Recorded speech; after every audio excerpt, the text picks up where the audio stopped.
मुख्यमंत्री नीतीश कुमार की इच्छा पूरी हुई। उन्होंने राज्यसभा सांसद के तौर पर शपथ ले ली है और इसी के साथ बिहार की राजनीति ने नई सरकार की ओर एक कदम और आगे बढ़ा दिया है। 16 मार्च को राज्यसभा के लिए निर्वाचित होने के बाद 30 मार्च को नीतीश कुमार ने सबसे पहले एमएलसी पद से इस्तीफा दिया और आज उन्होंने अब राज्यसभा सदस्य के रूप में भी शपथ ले ली है, जिससे बिहार में नई सरकार के गठन को लेकर हलचल और ज्यादा तेज हो गई है। नीतीश कुमार आज ही शाम में पटना लौट जाएंगे और फिर 13 अप्रैल को कैबिनेट की आखिरी बैठक करने वाले हैं। इसके बाद 14 अप्रैल को नीतीश कुमार मुख्यमंत्री पद से इस्तीफा देंगे और 15 अप्रैल को ही नए सीएम का शपथ ग्रहण हो जाएगा। ये कुछ तस्वीरें आपको दिखा रहे हैं नीतीश कुमार के कार्यकाल की। पहली बार जब सीएम बने नीतीश कुमार, उसकी ये कुछ तस्वीरें आपको दिखा रहे हैं। और जब ये 3 मार्च 2000 की पहली तस्वीर है, उसके बाद जब दूसरी बार सीएम बने नीतीश कुमार, तब की ये तस्वीर 24 नवंबर साल 2005। तीसरी तस्वीर आप देख रहे हैं, ये तीसरी बार जब सीएम बने थे मुख्यमंत्री नीतीश कुमार, तब की ये तस्वीर है। और ये है साल 2010 की, 26 नवंबर 2010 की ये तस्वीर। और चौथी तस्वीर, चौथी बार सीएम बने तब की ये तस्वीर है, 22 फरवरी की है। उसके बाद फिर 20 नवंबर की ये तस्वीर, 5वीं बार जब सीएम बने। फिर 6ठी बार जब सीएम बने तब की ये तस्वीर आप देख रहे हैं नीतीश कुमार की, और ये साल 2017 था। उसके बाद 2020 जब 7वीं बार सीएम बने नीतीश कुमार बिहार के, और 10 अगस्त 2022 की ये तस्वीर जब 8वीं बार बिहार के मुख्यमंत्री के तौर पर कमान संभाला, और 9वीं बार जब सीएम बने उसकी ये तस्वीर आपके सामने है 28 जनवरी 2024 की, और 20 नवंबर 2025 की तस्वीर, जो कि सबके अभी जहन में होगा वो तस्वीर। तो एक तरफ मुख्यमंत्री नीतीश कुमार ने आज से नए सियासी सफर की शुरुआत कर दी है। वो अब तक देखिए उन्होंने विधानसभा, लोकसभा और विधान परिषद में रहे थे, लेकिन ये पहली बार है जब नीतीश कुमार आज से राज्यसभा के भी सदस्य हो गए हैं। और ऐसे में बिहार में नीतीश कुमार के बाद नई सरकार के गठन को लेकर हलचल तेज है। देखिए, लिहाजा बीजेपी ने आज शाम कोर ग्रुप की बड़ी बैठक बुलाई है, जिसमें बिहार में नई सरकार के गठन, सीएम के चेहरे, सरकार में पार्टी की भागीदारी और हिस्सेदारी सहित तमाम ऐसे बड़े मुद्दों पर विस्तार से चर्चा होगी। इसमें शामिल होने के लिए दोनों डिप्टी सीएम सम्राट चौधरी और विजय सिन्हा कल ही दिल्ली पहुंच चुके हैं। तो नई सरकार के गठन पर अब चर्चा होगी और सबकी नजर भी इसी पर टिकी हुई है। इस बैठक में दोनों डिप्टी सीएम शामिल होंगे। बीजेपी कोर ग्रुप की दरअसल बैठक होने वाली है। तो दिल्ली में अब नई सरकार पर मंथन शुरू हो गया है। ऐसे में अब सबके जहन में एक ही सवाल है कि नीतीश कुमार के बाद बिहार का अगला सीएम कौन होगा। अगला मुख्यमंत्री बीजेपी से बनना तो तय है, लेकिन ऐसे में अब सीएम की रेस में कौन कौन है, आपको ये बताते हैं एक एक करके। बीजेपी से देखिए, बिहार के सीएम की रेस में फिलहाल कौन कौन है, ये नाम अभी फिलहाल चर्चा में है। दिलीप जायसवाल का नाम इस वक्त चर्चा में है। विजय सिन्हा, जो कि भी फिलहाल डिप्टी सीएम है, उनका भी नाम चर्चा में है। सम्राट चौधरी खुद अभी डिप्टी सीएम है, उनका नाम चर्चे में। रेणु देवी का भी नाम चर्चा में है। संजीव चौरसिया को लेकर अभी खूब चर्चा हो रही है। जनक राम भी अब रेस में आ चुके हैं। रमा निषाद भी रेस में आ चुकी हैं। धर्मशीला गुप्ता, ये 3 अभी यहां पर महिलाएं भी शामिल है रेस में। मंगल पांडे का भी नाम आ रहा है। डॉक्टर संजय जायसवाल का नाम आ रहा है। नित्यानंद राय का भी नाम जोरों शोरों से लिया जा रहा है। तो ये जो चेहरे हैं जो आप देख रहे हैं अभी इस वक्त टीवी स्क्रीन पर, ऐसा लग रहा है कि ये म्यूजिकल चेयर चल रहा हो, यानी कि ये कुर्सी जो है मुख्यमंत्री की रखी हुई है और उसके इर्द गिर्द ये सारे नाम जो है वो घूम रहे हैं। और ये जैसा हम लोग दिखा रहे हैं, ये नाम, इसकी चर्चा हो रही है, सभी अंदर से अंदर यही सोच रहे होंगे कौन मुख्यमंत्री बनने वाला है। किसी को पता नहीं है कुछ भी, क्योंकि एन मोमेंट पर बीजेपी जो है वो डिसाइड करती है। कई बार तो ऐसा देखा गया है बाकी राज्यों में कि नाम डिसाइड हो गया है ऑन द स्टेज और उनको पता नहीं है कि उनका नाम आने वाला है। तो किसकी किस्मत में इस बार मुख्यमंत्री बनना लिखा है, ये भी अभी कुछ नहीं कह सकते हैं। लेकिन संभावित चेहरे यही हैं जो कि आम लोगों के भी जुबान पर हैं और कहीं ना कहीं नेताओं के बीच में भी इन्हीं नामों को लेकर चर्चा हो रही है। अब देखिए, हरिवंश फिर बने हैं राज्यसभा सांसद। राष्ट्रपति के मनोनीत करने के बाद हरिवंश एक बार फिर से राज्यसभा सांसद बन गए हैं। राज्यसभा के डिप्टी चेयरमैन, उपसभापति और जनता दल यूनाइटेड के वरिष्ठ नेता हरिवंश का कार्यकाल 9 अप्रैल को समाप्त हुआ था। आज 10 अप्रैल को राष्ट्रपति के मनोनीत किए जाने के बाद वो एक बार फिर राज्यसभा के सदस्य बनाए गए हैं। और ये आप देख सकते हैं, ये गृह मंत्रालय अधिसूचना नई दिल्ली 10 अप्रैल 2026 की है। और यहाँ पर अब आप देख सकते हैं अपर सचिव का यहाँ पर सिग्नेचर है हर्ष कुमार, और ये अब आप देख सकते हैं यहाँ पर ये साफ तौर पर नहीं पढ़ने में आ रहा है, लेकिन लगाया हुआ है हमने आपको। ये सरकार के द्वारा जारी किया गया नई दिल्ली 10 अप्रैल 2026 का। यहाँ पर साफ तौर पर लिखा है, भारत के संविधान के अनुच्छेद 80 के खंड 3 के साथ पठित खंड 1 के उपखंड क द्वारा प्रदत्त शक्तियों का प्रयोग करते हुए राष्ट्रपति एक नामित सदस्य की यहाँ पर और सेवानिवृत्ति के कारण हुई रिक्ति को भरने के लिए राज्यसभा में श्री हरिवंश को नामित करती हैं हर्ष कुमार अपर सचिव के द्वारा। ठीक है, और आइए जानते हैं आखिर कौन है हरिवंश, जिसको लेकर के अभी इस वक्त चर्चा हो रही है, तो आपको बताते हैं। अब देखिए हरिवंश नारायण सिंह आखिर कौन है, तस्वीर आपके सामने है। और देखिए 30 जून 1956 को यूपी के बलिया में इनका जन्म हुआ था। आप पहचान भी रहे होंगे तस्वीर से। इसके बाद आपको एक एक करके बताते हैं इनके करियर के बारे में, जर्नी के बारे में, यानी कि राजनीतिक करियर कहां से इनकी शुरुआत हुई। टाइम्स ग्रुप से इनकी करियर की शुरुआत होती है। साल 1981 से 84 तक बैंक में इन्होंने नौकरी की हरिवंश नारायण सिंह ने। साल 1984 में पत्रकारिता में इन्होंने वापसी की और फिर साल 2014 में जेडीयू की ओर से राज्यसभा सदस्य बने हरिवंश नारायण सिंह। फिर 9 अगस्त 2018 को पहली बार राज्यसभा के उपसभापति निर्वाचित हुए। जेडीयू के महासचिव भी रह चुके हैं हरिवंश नारायण सिंह, पहचान रहे होंगे आप लोग। 2 दशक से ज्यादा समय तक इन्होंने काम किया है। और इतना ही नहीं, नीतीश कुमार के काफी ज्यादा करीबी हैं हरिवंश नारायण सिंह, काफी ज्यादा विश्वसनीय माने जाते हैं। नीतीश कुमार से इनका संबंध जो है काफी करीबी है, विश्वसनीय चेहरा है। जेडीयू से काफी लंबे समय तक ये जुड़े रहे। और इस वक्त एक बहुत बड़ी खबर सामने आ रही है, दर्शकों तक वो पहुंचा देते हैं। देखिए खबर ये मिल रही है इस वक्त, विधानसभा को उड़ाने की धमकी मिली है। देखिए ईमेल के जरिए विधानसभा को उड़ाने की धमकी, ये बड़ी खबर आपको बता रहे हैं। बिहार विधानसभा को उड़ाने की धमकी मिली है ईमेल के जरिए। आपको बताते चले कि यहां पर कुछ ऐसे असामाजिक तत्वों के द्वारा इस तरीके की ईमेल के जरिए विधानसभा को उड़ाने की धमकी दी जा रही है। और आपको ये बताते चले, इसको लेकर के काफी ज्यादा वहां पर गहमा गहमी का माहौल इस वक्त बन चुका है। देखिए ईमेल के जरिए विधानसभा को उड़ाने की धमकी दी गई है। हालांकि कहां से ये धमकी मिली है, ये जानने के लिए न्यूज 18 संवाददाता धर्मेंद्र हमारे साथ जुड़ चुके हैं। धर्मेंद्र, विधानसभा को उड़ाने की धमकी, ये इस वक्त बहुत बड़ी खबर है, क्या जानकारी मिल रही है? कुछ ट्रेस हो पाया अभी तक, कहां से ये ईमेल भेजा गया है? जी, ये ईमेल आया है पवित्र इस्लामी शुक्रवार एंटी क्राइस्ट का ये संदेश है। और बिहार विधानसभा में ठीक 2:15 पे साइनाइड गैस और आरडीएक्स को मिलाकर उड़ाने की धमकी मिली है।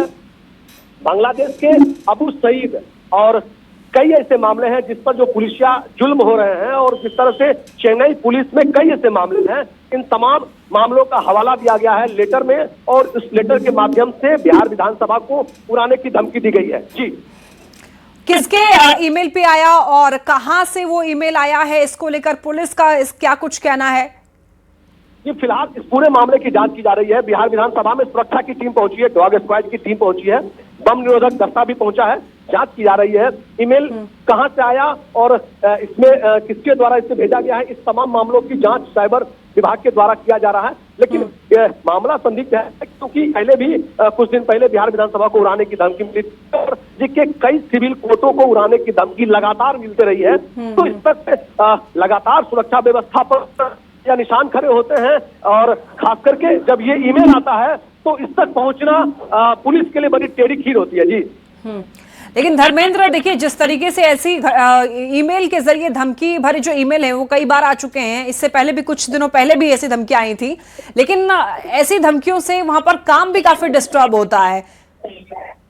जी, जिस तरह से लगातार पटना सिविल कोर्ट में हम लोगों ने कई बार इस तस्वीर को दिखाया था कि लगातार सिविल कोर्ट का काम बाधित होता था। और इससे कुछ दिन पहले जब बिहार विधानसभा को उड़ाने की धमकी मिली थी तो बिहार विधानसभा की भी पूरी तरह से जांच की गई थी और कहीं ना कहीं कार्य बाधित होता है।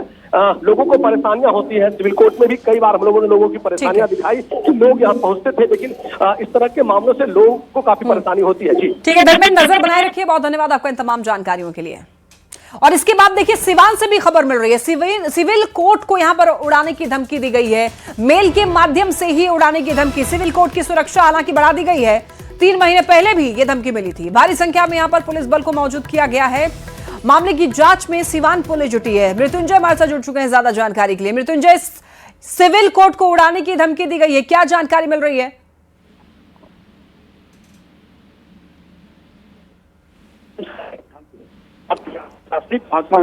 हड़का मच गया जो कर गया।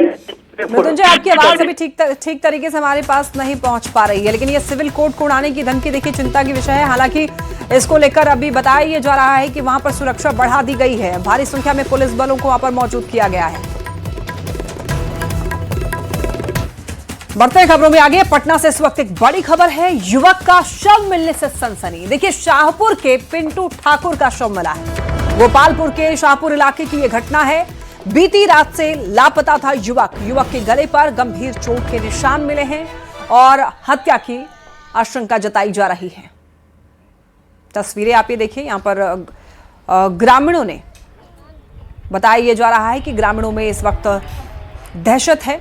पिंटू ठाकुर का शव मिला है, लोग हत्या की आशंका जता रहे हैं। पुलिस के संज्ञान में यह मामला है, जांच पड़ताल की जा रही है।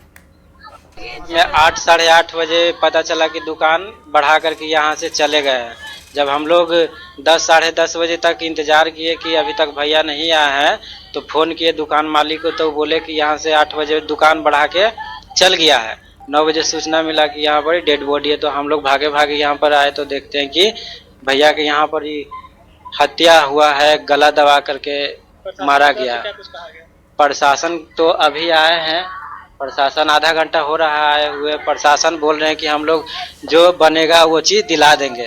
कल वहाँ FSL की टीम और डॉग स्क्वाड को बुलाया गया है और इसमें हम लोग परिजन के आवेदन के उपरांत अग्रिम कार्रवाई करेंगे और इसमें अन्य बिंदुओं पर भी जांच चल रही है।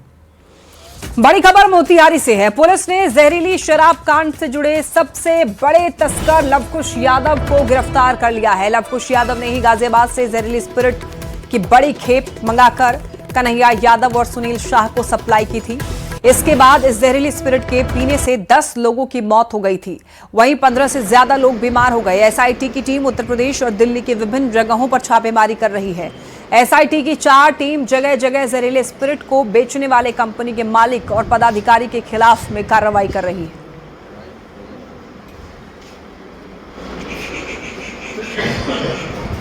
हाथ लगी है और इसमें जहरीली स्प्रिट मंगाकर मोतिहारी जिला में सप्लाई करने वाला अपराधी लवकुश यादव को पुलिस ने गिरफ्तार कर लिया है।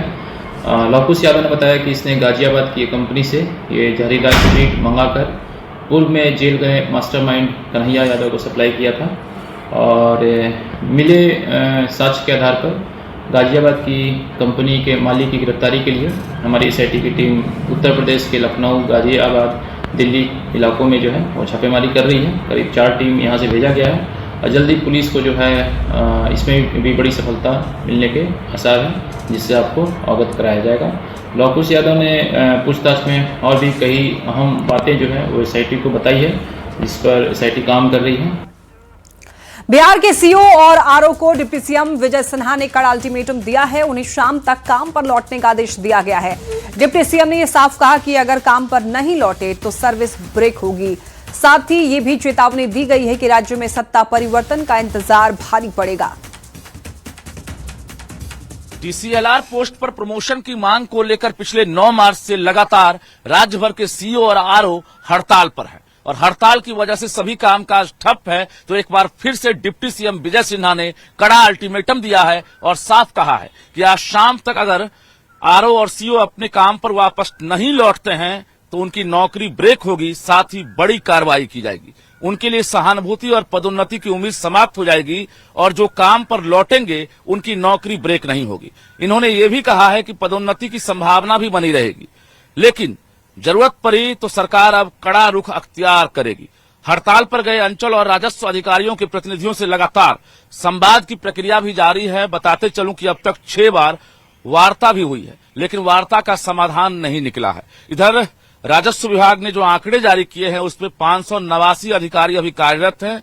हड़ताल अवधि में इन अधिकारियों ने दाखिल खारिज के 23,449, परिमार्जन के 96,469 और ई मापी के 14,220 मामले निपटाए हैं। डिप्टी सीएम ने कहा है कि हम हड़तालियों की जायज मांगों पर गंभीरता से विचार करने को तैयार हैं, पर जो मांगे विभागीय और नीतिगत कारणों से पूरी नहीं की जा सकती है, उन पर अडिग रहना सही नहीं है।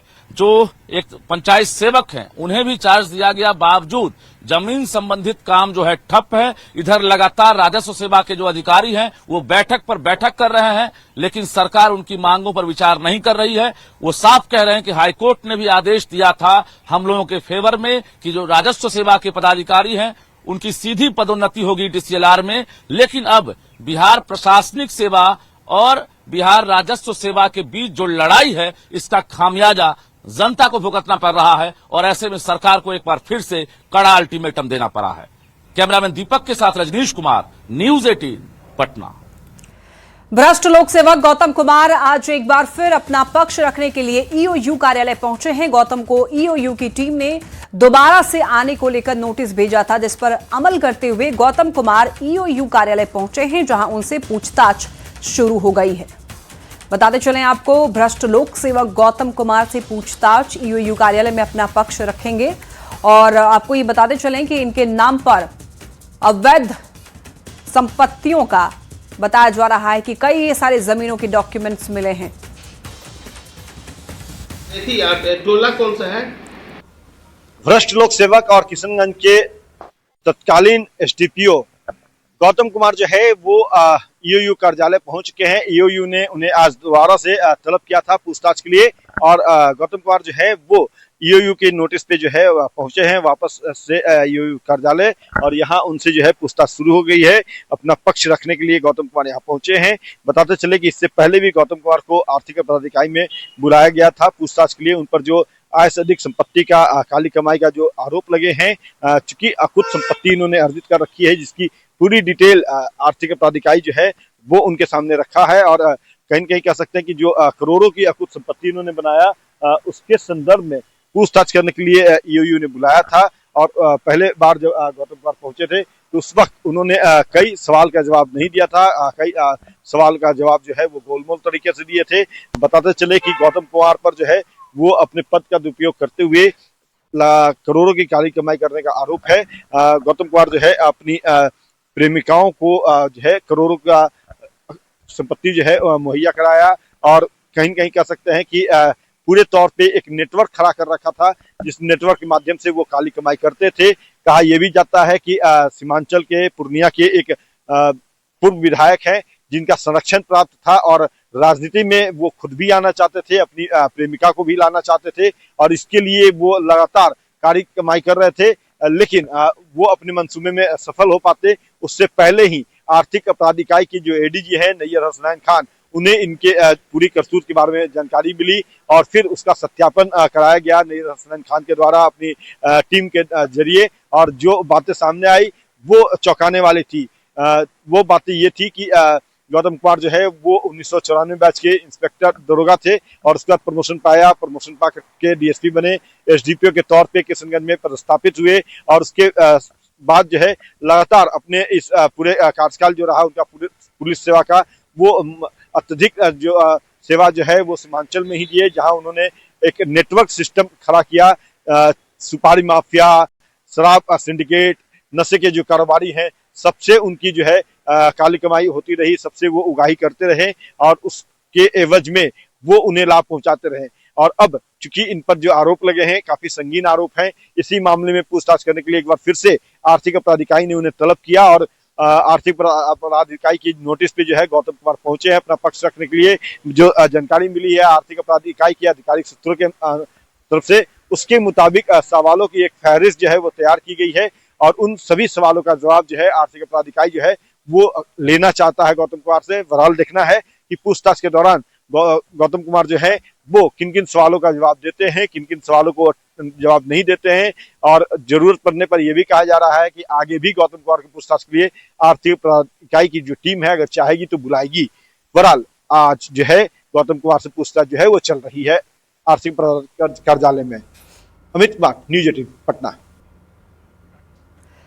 देखिए, सीतामढ़ी से इस वक्त एक बड़ी खबर मिल रही है। रेड लाइट इलाके में छापेमारी हुई है और यहां पर सेक्स रैकेट का भंडाफोड़ हुआ है। नेपाली युवती को रेस्क्यू कराया गया, यहां से रैकेट में जबरन धकेली गई थी युवती।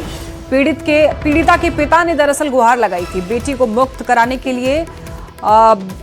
पीड़िता के पिता ने बताया जा रहा है कि गुहार लगाई और उसके बाद पुलिस हरकत में आई और इस नेपाली युवती को रेस्क्यू कराया गया है, जिसे जबरन इस रैकेट में धकेला गया था।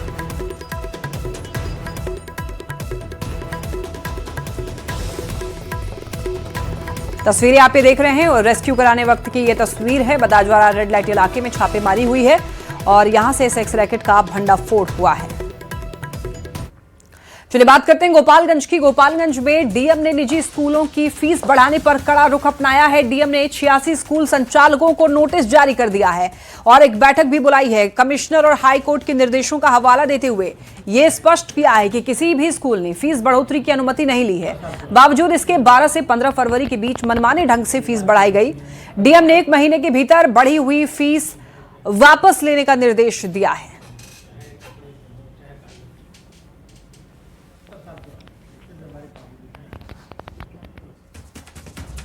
तो देखिए, आज की जो सबसे बड़ी और सबसे मुख्य खबर है वो यही कि अब केंद्र की तरफ रुख कर चुके हैं नीतीश कुमार।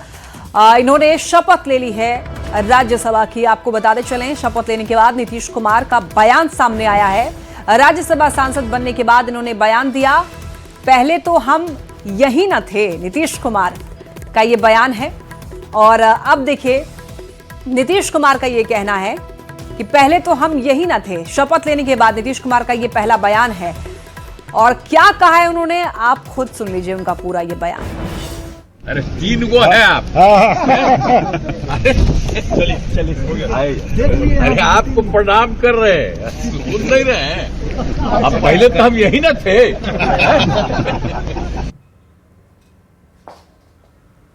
अरे 3 गो है आप।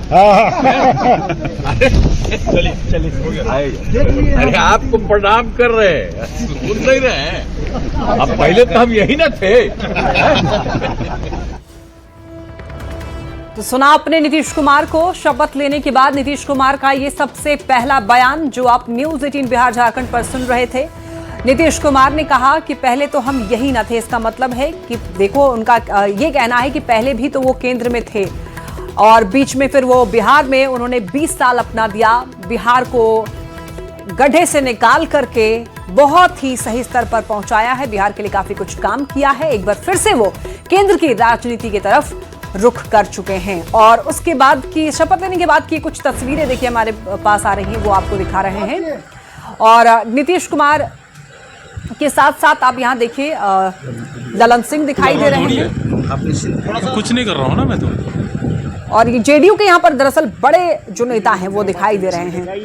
और ये आपको बता दें कि आज एक महत्वपूर्ण बैठक भी होने वाली है और नीतीश कुमार काफी खुश दिखाई दिए हैं। आज ही वो बिहार भी लौटने वाले हैं, लेकिन बिहार लौटने से पहले दिल्ली में बहुत कुछ होने वाला है। दिल्ली में बड़ी बैठक होगी। अब आप देखिए कि जेडीयू के जितने भी इनके विश्वसनीय साथी हैं, सहयोगी हैं, नेता हैं, वो दिखाई दे रहे हैं साथ में। पुराना सांसद भवन देखा करना थोड़ी है। 3 गो है आप। चलिए अरे आपको प्रणाम कर रहे हैं, सुन नहीं रहे हैं। अब पहले तो हम यही न थे। देखिए यहाँ पर जेडीयू के जितने भी उनके पुराने साथी हैं नीतीश कुमार के, वो सभी इनके साथ हैं। और जैसे ही उन्होंने शपथ ली, शपथ लेने के बाद बाहर आए, मीडिया से रूबरू हुए और मीडिया के सवालों पे उन्होंने जवाब दिया कि पहले भी तो हम यही थे ना। इसका मतलब यही है कि उनका कहना है कि अब हम फिर से केंद्र की राजनीति में आ चुके हैं। पहले भी केंद्र की राजनीति में थे और उसके बाद वो बिहार आए थे बिहार की सेवा करने के लिए और एक बार फिर से वो केंद्र के लिए, केंद्र की राजनीति में सक्रिय तौर पर काम करेंगे। नीतीश कुमार कर्तव्यों का श्रद्धापूर्वक निर्वहन करता है।